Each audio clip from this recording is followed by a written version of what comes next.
नमस्कार, मैं हूं आपके साथ यशी शुक्ला और मुद्दे की बात में आज बात करेंगे उत्तर भारत में बार बार भूकंप के झटके।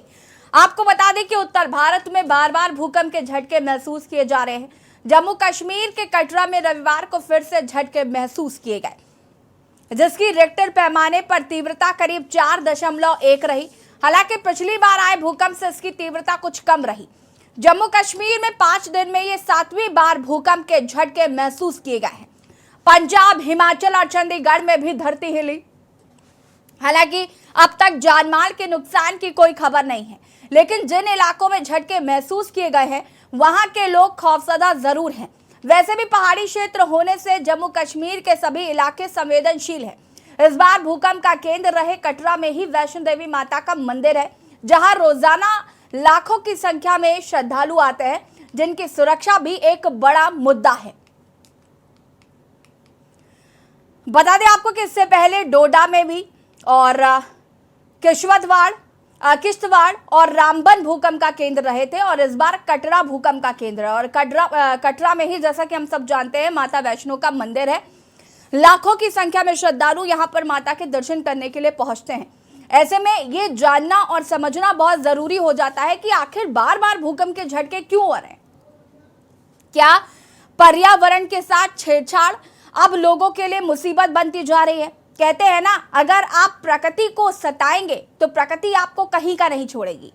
और शायद यही वजह है कि प्रकृति समय समय पर अपने रंग दिखा रही है और जगह जगह पर भूकंप के झटके महसूस किए जा रहे हैं।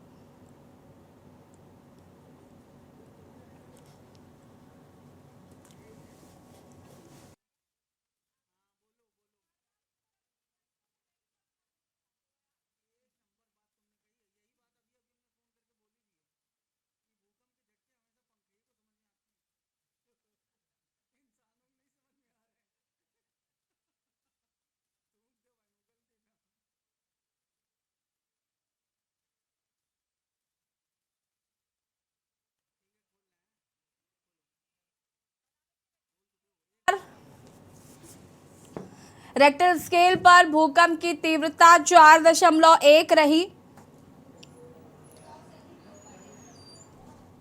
और कटरा इसका केंद्र रहा।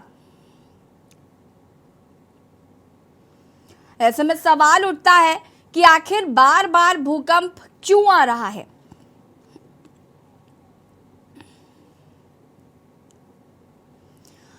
बता दें कि 24 घंटों में 6 बार भूकंप आ चुका है और 2 तेज झटके तो 11 मिनट के अंतराल पर हैं।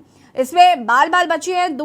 जाने मौसम विभाग के अनुसार दोपहर 2:03 पर आए 3.0 तीव्रता के भूकंप का केंद्र जम्मू श्रीनगर राष्ट्रीय राजमार्ग के साथ पहाड़ी रामबन जिला था। भूकंप के बाद जानमाल के नुकसान होने की खबरें सामने नहीं आई हैं। आपको बता दें कि सबसे पहले भूकंप जम्मू कश्मीर में शनिवार दोपहर 2:03 पर आया था, जिसकी तीव्रता करीब 3.0 थी। उसके बाद दूसरा झटका लेह में रात करीब 9:44 पर महसूस किया गया और इसकी तीव्रता करीब 4.5 बताई जा रही है। तीसरा झटका भारत चीन बॉर्डर के पास जम्मू कश्मीर के डोडा में रात 9:55 पर आया और इस भूकंप की तीव्रता 4.4 थी। पिछले 5 दिनों में डोडा जिले का यह 7वां भूकंप का झटका था। पूर्वोत्तर लेह में चौथा भूकंप महसूस किया गया और ये रविवार तड़के 2:16 पर महसूस किया गया, जिसकी तीव्रता करीब 4.1 बताई गई। वहीं 5वां और आखिरी झटका जम्मू कश्मीर के कटरा में रविवार तड़के 3:50 पर महसूस किया गया, जिसकी तीव्रता दोबारा 4.1 ही रही। और छठा भूकंप रविवार सुबह 8:28 पर आया, जो कि लेह से 279 किलोमीटर उत्तर पूर्व में भूकंप के झटके महसूस किए गए हैं। इसकी तीव्रता 4.3 बताई जा रही है। आपको बता दें कि इस साल कई बार कांपी है धरती। भूकंप के बाद जान माल के नुकसान होने की खबर सामने नहीं आई। बताया जा रहा है कि जम्मू कश्मीर में इस साल कई बार भूकंप के झटके महसूस किए गए हैं। मौसम विभाग के अधिकारी ने कहा कि दोपहर 2:03 बजे 3.0 तीव्रता के भूकंप का केंद्र जम्मू श्रीनगर राष्ट्रीय राजमार्ग के साथ पहाड़ी रामबन जिला था।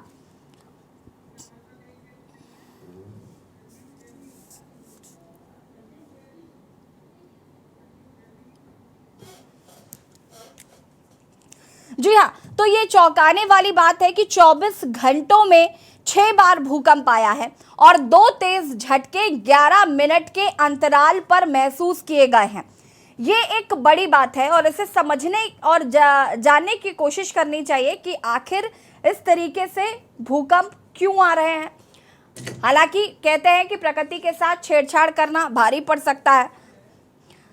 एसएन पांडे भूवैज्ञानिक हमारे साथ जुड़ चुके हैं, वाईके सिंह पर्यावरणविद हमारे साथ जुड़ चुके हैं, RP Shukla ji ex chief engineer हैं, वो हमारे साथ जुड़ चुके हैं।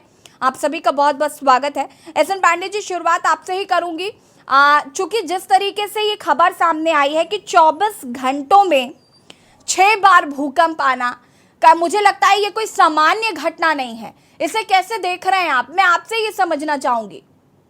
देखिए, पृथ्वी में एक टेक्टोनिक प्लेट्स होती है जी। जब इन प्लेटों में हलचल होती है या प्लेटें ये आगे बढ़ती हैं तो भूकंप की घटनाएं होती हैं। जहां तक कानपुर और लखनऊ की बात है, कानपुर हमारा जोन 3 में आता है। जो इसका श्रमिक रेंज है वो 3 है और 2 तक कोई ज़्यादा संभावना ज़्यादा नुकसान की नहीं होती है, लेकिन इसमें थोड़ी सी हो सकती है। इससे ज़्यादा जोन 4 में हमारा तराई का क्षेत्र आता है।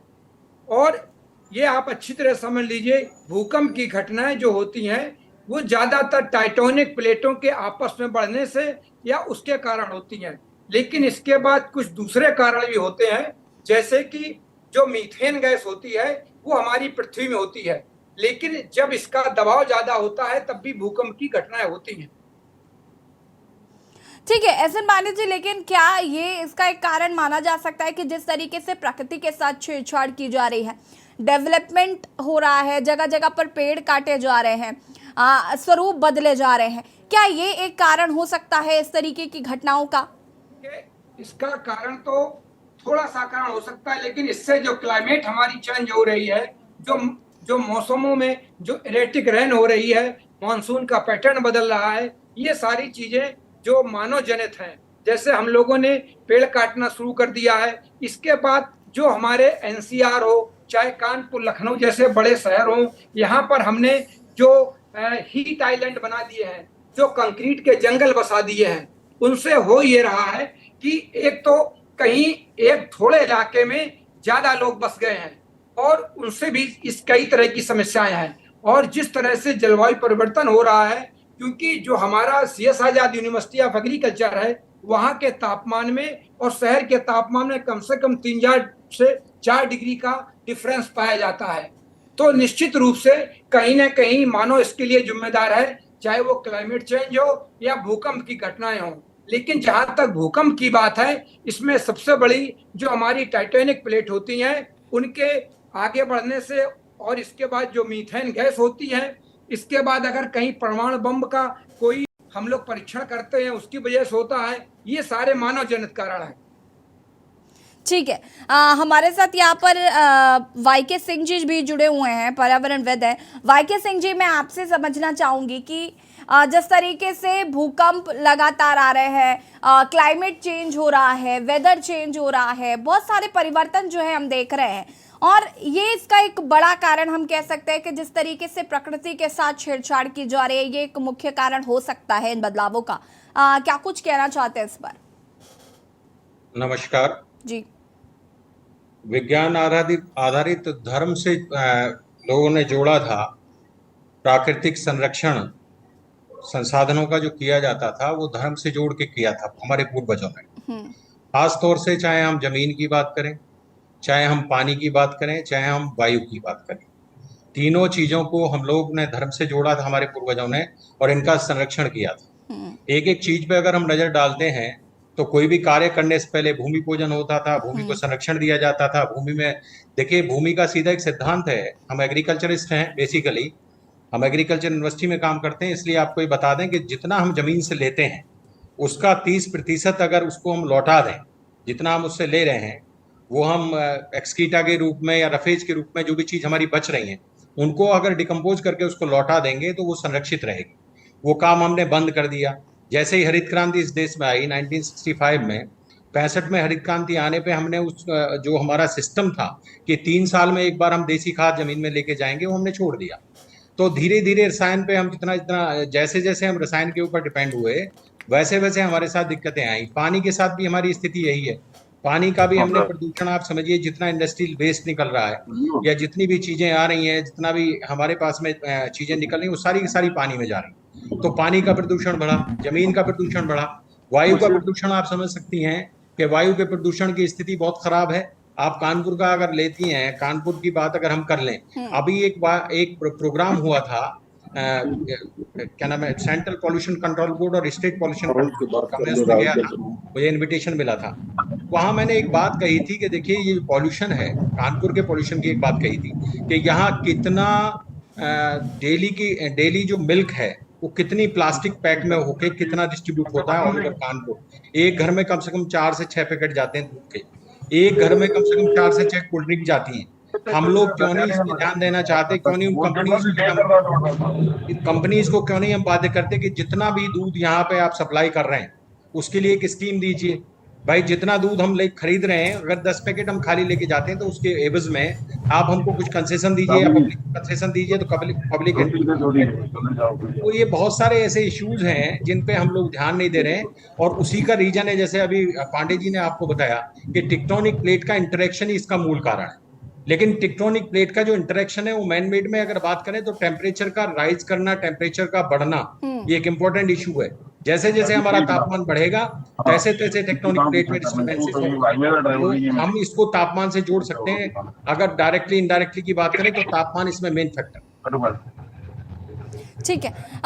मैं यहाँ पर वाईके सिंह जी आपसे ये भी समझना चाहूंगी कि देखिए जैसे कि पर्यावरण सरकार कहती है कि अगर आप एक पेड़ काटिए तो 10 लगाइए भी, लेकिन मुझे लगता है कि इसका पालन भी नहीं किया जा रहा है। और धीरे धीरे हमें ये समझ में आएगा कि पेड़ों का कटान जितनी तेजी से हो रहा है ये हमारे लिए कितना नुकसानदायक है, या हम अपने बच्चों के लिए क्या भविष्य छोड़कर जा रहे हैं, ये भी काफी अहम हो जाता है जानना और समझना।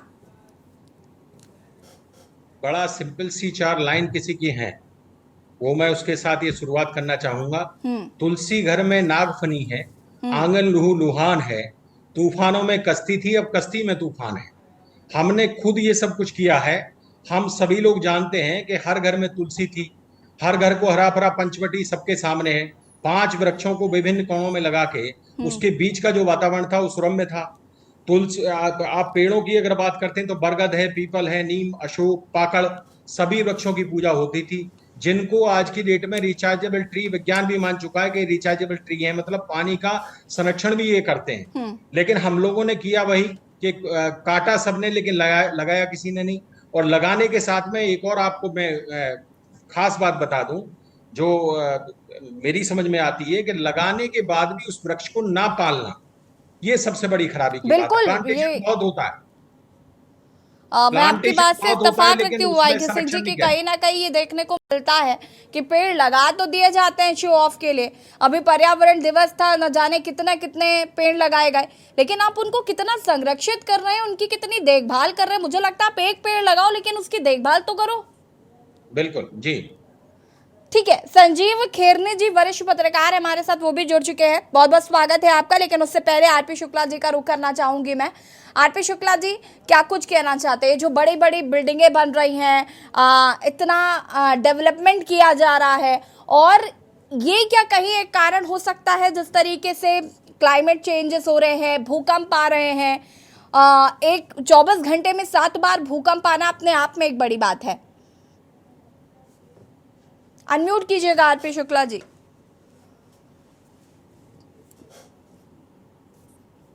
आरपी शुक्ला जी अनम्यूट कीजिएगा, आपकी आवाज नहीं आ पा रही है।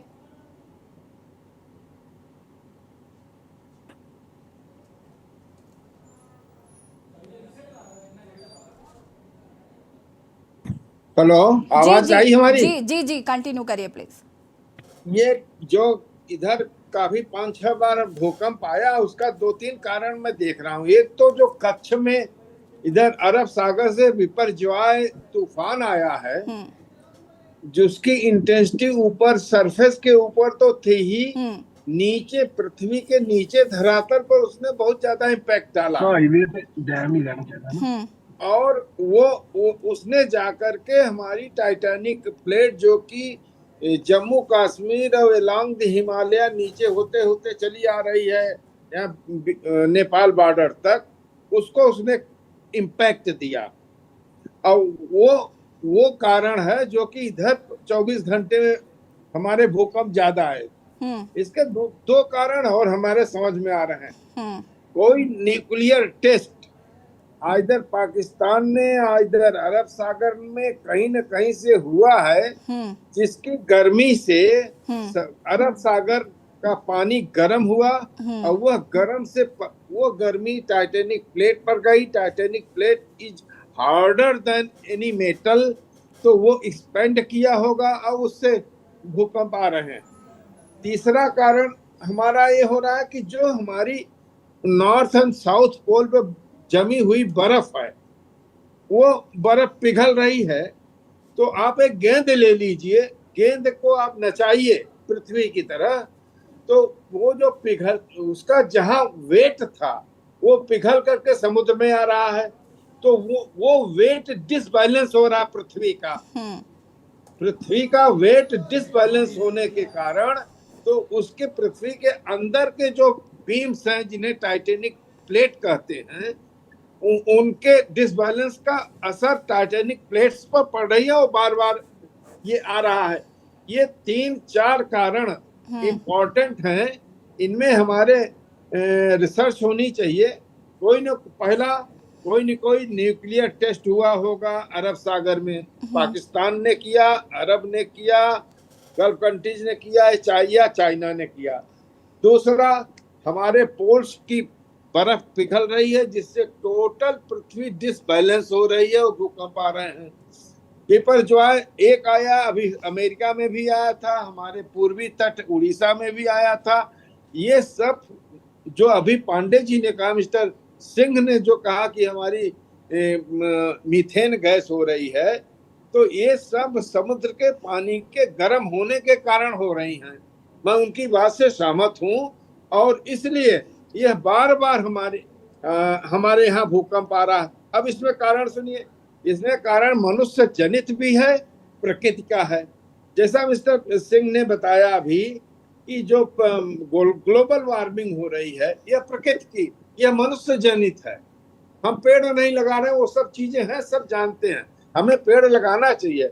ये जो मनुष्य के हाथ में है कि हम पर्यावरण संरक्षित। अब 250-300 कानपुर चौराहे पर, लखनऊ हजरतगंज में 350 की AQI एयर क्वालिटी इंडेक्स आज की तारीख में है। हम कहाँ जिएंगे? तो सिर्फ सरकारें ही नहीं, एक मनुष्य, एक मानव, पूरा विश्व एक मुहिम के रूप में इसे ले पर्यावरण बचाने का। हमारे जो पिघल रहे हैं हमारे पोल्स की बर्फ, पृथ्वी की इक्विलिब्रियम। चौथा कारण एक और है, सूरज की गर्मी कम हो रही है, सन रे की गर्मी कम हो रही है, तो उसका जो पृथ्वी का जो खिंचाव है, तो पृथ्वी ज्यादा खसक रही सूरज की ओर। पृथ्वी सूरज की ओर ज्यादा खिसकने के कारण गर्मी बढ़ रही है। तो ये सिर्फ मानव जनित ही नहीं है, ये ब्रह्मांडीय घटना भी है, जिसको हमारे इसरो द्वारा इस पर इन 4-5 बिंदुओं पर लेना चाहिए। हमारी आईवी रॉ को देखना चाहिए। आरपी शुक्ला जी, देखिए ये तो समस्या हो गई, लेकिन इसके समाधान पर भी तो फोकस करना होगा। इस पर हम आगे बातचीत करेंगे। आप सभी हमारे साथ बने रहिए। उसके बाद मैं संजीव खेरनी जी आपका रुख करूंगी। रुकेंगे एक छोटे से ब्रेक के लिए, जो हाजिर होते हैं। ब्रेक के बाद एक बार फिर से आप सभी का स्वागत है। और मुद्दे की बात में आज हम बात कर रहे हैं जिस तरीके से भूकंप के झटके 24 घंटे में 7 बार महसूस किए गए, इनके पीछे का कारण क्या है?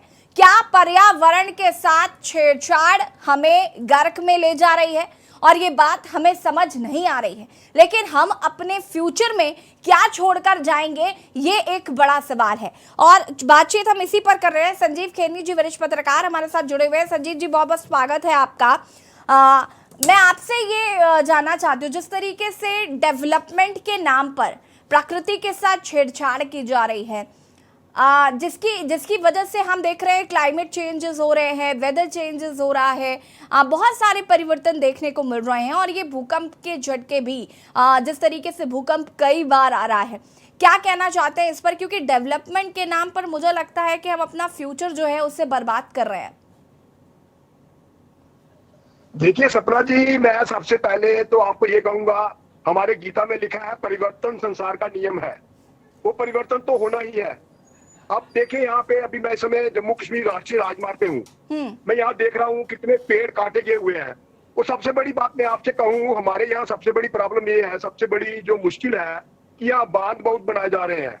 यहाँ पे आपको दुलस्ती बांध मिलेगा, बगलियार बांध मिलेगा, जिन बांधों की वजह से पूरे पूरे मतलब आप कह लो कि एक कस्बे ही डूब गए हैं बांध में, उनके दरियाओं में। तो ये पेड़ प्रकृति के साथ जो छेड़छाड़ है उसकी वजह से मैं समझता हूँ कि ये काफी भूकंप का जो हमें लगता है कि काफी उसकी वजह से हमें काफी नुकसान हो रहा है। अभी आप देखें यहाँ पे राष्ट्रीय मार्ग का जो यहाँ पे जो एक्सटेंशन हो रहे हैं, हमारे राष्ट्रीय राजमार्ग जो बढ़ाए जा रहे हैं, अभी मैं समय राष्ट्रीय राजमार्ग पे हूँ, तो फिर भी मैं देख रहा हूँ कि मतलब आप देखिए पेड़ काटे जा रहे हैं, पहाड़ों को तोड़ा जा रहा है बिल्कुल। तो उसकी वजह से कहीं ना कहीं ये तो हमारे मतलब आप समझ लो कि जो प्राकृतिक आपदा आ रही है अभी, जो ये भूकंप के झटके हमें लगते हैं रोज तीसरे दिन, तो कहीं ना कहीं वो सब इसके लिए जिम्मेदार रहेगा। बिल्कुल संजीव जी, अगर हम बात करें तो इस बार कटरा केंद्र रहा भूकंप का जो आज सुबह आया है। अगर हम उसकी बात करें तो देखिए सुरक्षा के लिहाज से भी, क्योंकि वैष्णो देवी बहुत सारे भक्त जाते हैं, श्रद्धालु जाते हैं, तो लाखों की जान का सवाल है ये, और कितनी जल्दी हम इसका समाधान ढूंढें ये बहुत आवश्यक हो गया है। हाँ ये तो है, मतलब इसके लिए सरकार को तो काम करना है। आप देखिए वैष्णो देवी श्रद्धालुओं के लिए मैं आपको बताऊं, आप अर्धकुंवारी का मार्ग पार करते हैं तो उसके बाद वहां से पत्थर गिरते रहते हैं, है ना। तो वहां कौन से ऊपर जाकर पहाड़ काटे जा रहे हैं, लेकिन कहीं ना कहीं ये प्राकृतिक के साथ जो छेड़छाड़ है, उसका खिलवाड़ जो है वो कहीं ना कहीं हमें नुकसान पहुंचाता है। बिल्कुल। आरपी शुक्ला जी, आप अभी सोल्यूशन की बात कर रहे थे, मतलब हमारे हाँ जी, आप अभी सोल्यूशन की बात कर रहे थे।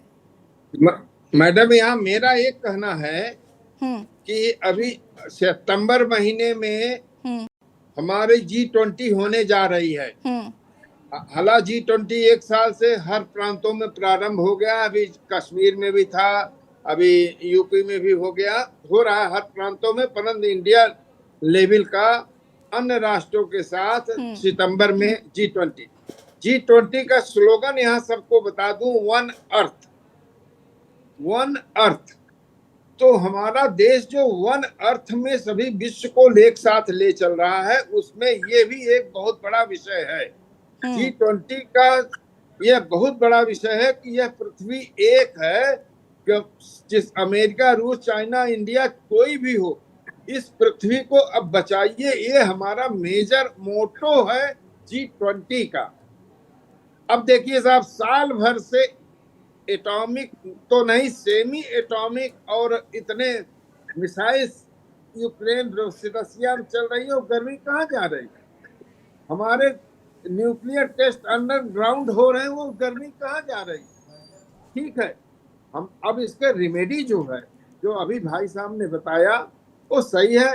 मनुष्य के हाथ में जो है उसकी रेमेडी, जो ग्रीन गैसेस का उत्सर्जन कम करिए, पानी का दुरुपयोग मत करिए, पेड़ मत काटिए, ऑक्सीजन जनरेटेड ज्यादा से ज्यादा प्लांटेशन करिए, ये हमारे हाथ में है। This is in our hand, मनुष्य के हाथ में है। और सरकारों के भी हाथ में है कि भाई एटॉमिक एक्सप्लोजन कम करिए, बम फेंकना, उसकी जो हीट जनरेटेड बड़ी बड़ी मिसाइल, कहते हैं कि हम कार्बन इमिशन नहीं करेंगे। अब भाई कार्बन इमिशन तो आप 50-100 साल से कर रहे हो, और आप डेवलप कंट्री हो गए हो। जो डेवलपिंग कंट्री हैं उनके कार्बन इमिशन पर आप पेनल्टी लगा रहे हो, ठीक है, तो आप अल्टरनेटिव दो। डेवलपिंग कंट्री के जो प्रोडक्शन हो रहे हैं, हम कार्बन इमिशन नहीं करेंगे तो हमारे प्रोडक्शन पर कुछ ग्लोबल लेवल का कुछ सब्सिडी दीजिए। आप तो डेवलप हो गए और हम डेवलप होने के रास्ते में है, तो हमें करो कार्बन इमिशन मत करो। तो ये कई चीजें बिंदु हैं, G20 तक इंतजार करिए, ये बहुत बड़ा विषय है जो आप चैनल आज लेके चल रही है, छोटा मोटा विषय नहीं है। ये G20 का आधार आप लेके चल रही है के न्यूज पर आज। देखिए जी, बहुत मैडम। बहुत अहम हो जाता है, क्योंकि अगर हम भविष्य देखें तो मुझे लगता है कि अगर इस तरीके की चीज़ें देखने को मिलेंगी तो कहीं ना कहीं ये नुकसानदायक तो है ही हमारे लिए भी, साथ ही साथ फ्यूचर में भी। अब देखिए, हम ठीक है, भाई साहब ने कहा। वाईके सिंह जी आप कुछ कहना चाहते हैं, एक सेकेंड। जी वाईके सिंह जी। मैं शुक्ला जी की बात से पूरी तरह सहमत हूं, लेकिन मुझे एक चीज समझ में आती है हम्म कि हम जब प्राकृतिक संसाधन संरक्षण की बात करते हैं हम्म तो बड़ा हम औपचारिक काम कर रहे हैं इस क्षेत्र में, इस फील्ड में। हम्म हमको यहाँ अनौपचारिक रूप से ही इस पे काम करना पड़ेगा। खास तौर से देखिए, जो भी हम काम करते हैं, जैसे अभी पर्यावरण दिवस की बात हमने की, हम्म पर्यावरण दिवस पे हमने औपचारिक रूप से बहुत सारा प्लांटेशन कर दिया, बहुत सारी फोटोग्राफी हो गई, मीडिया ने भी कवरेज दे दिया। मेरा यहाँ निवेदन ये है आपके माध्यम से, जनता से भी और बाकी लोगों से भी, कि पब्लिक प्राइवेट और मीडिया पार्टनरशिप में इसमें अवेयरनेस प्रोग्राम चलने चाहिए। खास तौर से हम बहुत सारे मेले लगाते हैं ऑल ओवर ईयर, हम बहुत सारे मेले लगाते हैं। खासतौर से हम एग्रीकल्चर के मेले लगाते हैं, बहुत सारे मेले लगाते हैं, डिफरेंट फील्ड्स के मेले लगते हैं, दिवाली मेला लगता है, दशहरा मेला लगता है। हाँ। लेकिन हम कभी भी पर्यावरण का कोई मेला नहीं लगता। पर्यावरण का मेला इन द सेंस कि भाई हम अपनी जमीन को कैसे बचा सकते हैं, हम जल को कैसे संरक्षित कर सकते हैं, हम वायु को कैसे संरक्षित कर सकते हैं। तो यहाँ देखिए, टॉप या बॉटम किसी को तो जुड़ना पड़ेगा।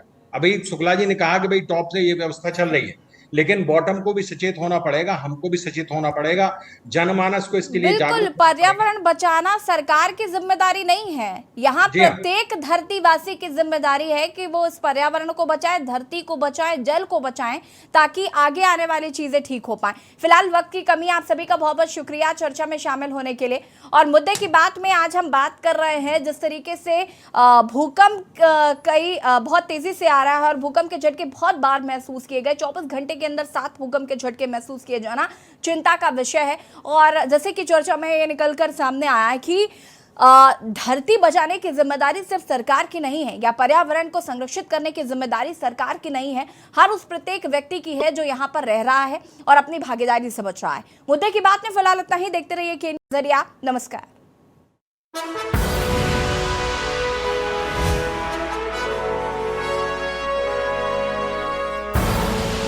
आप देख रहे हैं के न्यूज़, खबरों का सारथी।